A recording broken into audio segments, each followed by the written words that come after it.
Bonjour à tous, bienvenue pour cet essai du mois de mars 2023.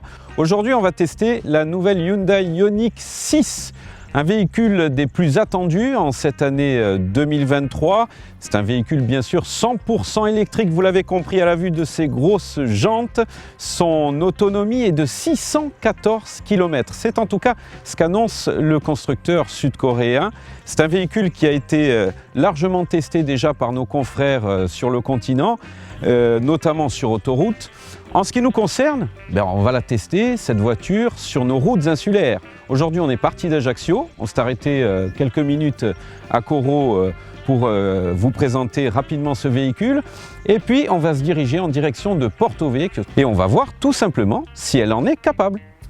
Alors avant de partir sur les routes insulaires, on va faire le tour un petit peu de cette nouvelle Ioniq 6. 4,85 m de longueur, 2,95 m d'empattement, c'est pas mal, ça en impose. Au lieu de commencer par la face avant, cette fois-ci, je vais vous présenter en premier la face arrière, parce que je ne sais pas, vous pouvez nous le dire en commentaire d'ailleurs, mais moi, clairement, elle me fait penser à une Porsche 911, Carrera 4, enfin je trouve que vraiment ça saute aux yeux. Alors c'est pas pour me déplaire, après je pense que de toute façon cette Ioniq 6, elle plaît ou elle plaît pas. Elle tranche rapidement. Là, sur cette face arrière, on peut tout de suite remarquer le double béquet avec bien sûr cette large rampe de feu LED. Elle est double, hein. C'est assez joli quand on freine, c'est assez joli en roulant. Il y a bien sûr toutes les caméras nécessaires, hein. De toute façon, c'est une voiture qui est truffée de caméras, hein. Puisqu'on est à l'arrière, autant évacuer tout de suite les choses qui fâchent. Enfin, disons un peu les points négatifs. Le gros point négatif de cette Hyundai Ioniq 6, c'est son coffre et sa capacité, on va pas dire réduite, mais un peu décevante. 400 litres simplement, une hauteur de chargement assez élevée. Il y a de la profondeur quand même, hein. Il y a de la profondeur, mais on va dire c'est pas pratique, surtout l'ouverture du coffre. Il fallait évacuer les choses négatives, c'est fait. Passons à la suite.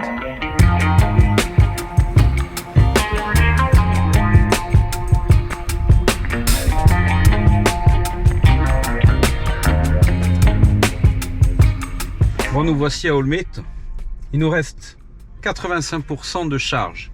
Faut pas oublier qu'on est parti d'Ajaccio avec 100%. J'avoue qu'on a quand même un petit peu tiré sur cette Ioniq 6. On est passé entre les différents modes, hein. Il y a un mode éco, un mode normal et un mode sport. On a tiré un petit peu en mode sport. Ça a du répondant.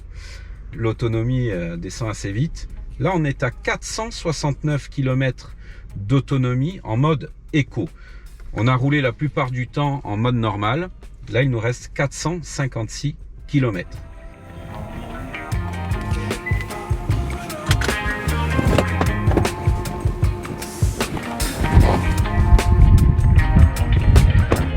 Bon, on en profite de ce petit passage dans ce joli village d'Olmet. On ne vous a pas parlé encore de la face avant avec ces feux LED qu'on retrouve ici, hein. C'est un petit peu la signature Hyundai de ces derniers temps. C'est une voiture, je vous l'ai dit tout à l'heure, qui est truffée de radars, de caméras, et notamment dans sa bande avant. Il y a une petite caméra ici. Et il y a tout ce qui est radar sur toute cette bande noire. Alors là, on a un véhicule qui est bleu foncé, donc elle se voit moins, mais notamment sur les couleurs blanches, ça fait un autre effet. Les jantes, c'est du 18 pouces. Aujourd'hui, on sait que dans l'électrique, souvent, il y a du 20 pouces. Là, c'est astucieux, on a du 18 pouces. Ça tient pas mal dans les virages, ça suffit. Les jantes avec de larges aérations pour refroidir les disques de frein. C'est ergonomique et c'est aérodynamique surtout. L'aérodynamisme, on le trouve partout sur cette voiture, notamment les poignées, ces fameuses poignées affleurantes. Là aussi, c'est pour gagner de l'aéro. Alors, c'est du plus bel effet, moi j'aime bien, j'aime beaucoup, sincèrement. On trouve des détails partout. Regardez ces rappels, c'est pour gagner de l'autonomie partout. Il y en a partout sur cette voiture. Après, son design, comme on disait tout à l'heure, on aime ou on n'aime pas. Pour l'instant, moi j'aime bien. la sortie d'Olmet, on est en direction de Propriane. C'est le moment de faire un petit peu le tour de cet intérieur, de cette nouvelle Ioniq 6. On est très bien assis. Bon, là on est sur la gamme exécutive, hein. On a une sellerie très agréable avec du cuir, mais vraiment on est bien calé. Les sièges sont électriques à mémoire de position, ça c'est une petite option sympa. Le volant, ce qui est quand même très important, il est très agréable au toucher, volant chauffant sur cette série exécutive, comme les sièges d'ailleurs. Ensuite il y a ces deux écrans d'un peu plus de 12 pouces chacun, avec toutes les fonctions de navigation habituelles. Au début on a eu quelques difficultés pour enlever notamment l'assistance à la conduite, il y avait beaucoup de bip bip. C'était un petit peu gênant. On a fini par y arriver à enlever tous ces sons d'ambiance. Donc une prise en main assez facile. Moi, ce qui me frappe aussi au tableau de bord, ce sont ces deux rampes qui s'allument en fonction de votre conduite.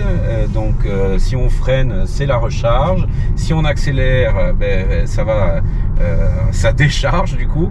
C'est un petit peu le contour de cette voiture. Moi j'aurais aimé peut-être un affichage de la vitesse un peu plus gros ou d'une position un peu plus centrale.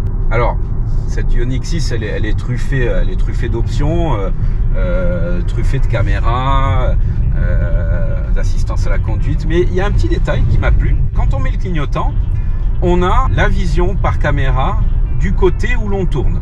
Ça, au niveau de la sécurité, c'est franchement pas mal. Il y a l'affichage tête haute aussi, hein, qui n'est pas négligeable. On le retrouve de série sur beaucoup de véhicules, mais c'est toujours intéressant. Bon, il y a une petite option qu'on a testée, mais sincèrement, elle nous a fait plus rire qu'autre chose, c'est le son du moteur. C'est-à-dire que Hyundai a mis une option qui reproduit le son du moteur électrique. C'est pas thermique, hein, évidemment. C'est le son du moteur électrique. Eh ben, c'est pas fameux. Bon, au niveau de l'intérieur, on va parler un petit peu des matériaux aussi. Il y a cette console centrale, hein, qui saute aux yeux quand on rentre dans cette Ioniq 6. Et il y a sur cette finition exécutive le chargeur à induction pour smartphone, avec notamment le témoin de batterie. Sous la console centrale, quelques rangements aussi, un vaste vide-poche. Il en faut parce que dans les portières, c'est plutôt étroit, on ne peut pas mettre grand chose. J'ai pu mettre mes lunettes, mais c'est tout quoi. On ne peut pas mettre de bouteille, hein, par exemple. Il y a le bouton ici très intéressant et qui par contre est important pour déclencher les caméras, c'est-à-dire sans avoir besoin de se garer, on peut le déclencher directement ici. La boîte à gants aussi, on n'en a pas encore parlé. Sur cette finition exécutive, elle est très sympathique parce qu'elle est en forme de tiroir, elle se tire vers soi. Et ça, par contre, c'est pas mal. Un petit peu de chrome ici, bon, un petit peu de plastique moussé ici, mais ça reste quand même assez dur. Notamment cette console centrale, c'est du solide, hein, c'est du costaud. Mais ils ont l'avantage au moins d'être, de venir de plastique recyclé. Donc c'est à souligner quand même. Et puis l'ambiance, pour terminer, il y a bien sûr ce bandeau LED qui fait le tour du tableau de bord et qui change en fonction soit du mode de conduite que vous avez choisi, soit en fonction de l'accélération.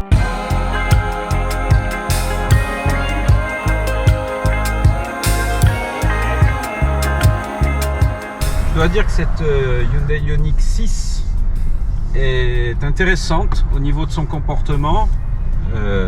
C'est pas une voiture de sport, hein, mais elle a du répondant. Comme toutes les électriques, elle donne beaucoup au départ, mais après elle se lance, il faut lui laisser le temps, on va dire. Même en mode sport, elle a un bon comportement dans les virages, c'est très intéressant pour une voiture aussi longue et avec un empattement aussi important. Il n'y a pas grand chose à dire. Volant toujours aussi intéressant, agréable à prendre en main. Sincèrement, elle fait le job.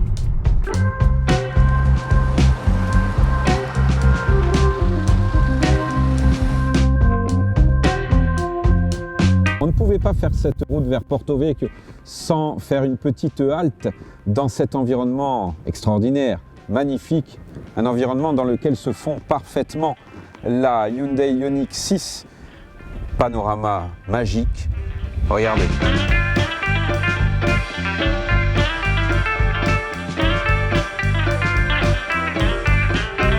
Après cette petite halte au pied du lion de Rocapine, il est temps de faire un point sur la consommation, notre consommation. On a roulé depuis Ajaccio, il nous reste 391 km d'autonomie en mode éco. On est en mode éco.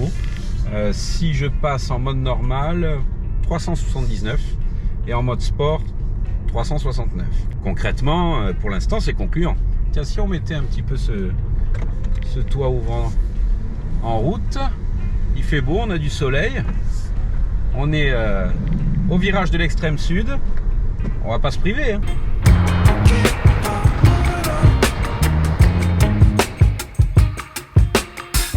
Regardez où on est. Eh oui, ça y est, mission accomplie pour cette Hyundai Ioniq 6. Il nous reste 366 km d'autonomie. C'est plutôt pas mal, surtout qu'on a le retour quand même à faire. Mais même en la malmenant un petit peu, comme je vous l'ai dit tout à l'heure, il nous reste une belle autonomie. Le bilan de cet essai, c'est plutôt pas mal. Alors c'est une voiture qui ne laisse pas indifférent, hein. On l'a vu sur la route, les gens se retournent sur son passage. On a même discuté dans certains villages avec quelques Corses sur son design. On aime ou on n'aime pas, mais en tout cas, elle accroche le regard. Concernant le comportement routier de cette nouvelle Hyundai Ioniq 6, vous l'avez vu tout à l'heure, elle est très intéressante, très agréable à conduire. On a une bonne position de conduite, elle est truffée d'équipements, hein. 229 chevaux sous le capot, mais en vérité 77 kWh. Un prix d'entrée de gamme à 52 300 €. Et pour ce modèle exécutif, qui est quasiment full option, un peu plus de 62 000 €. Voilà, c'est un essai que vous pourrez retrouver dans la version papier du supplément moteur de Corse Matin. Quant à nous, nous nous retrouvons le mois prochain pour un nouvel essai moteur.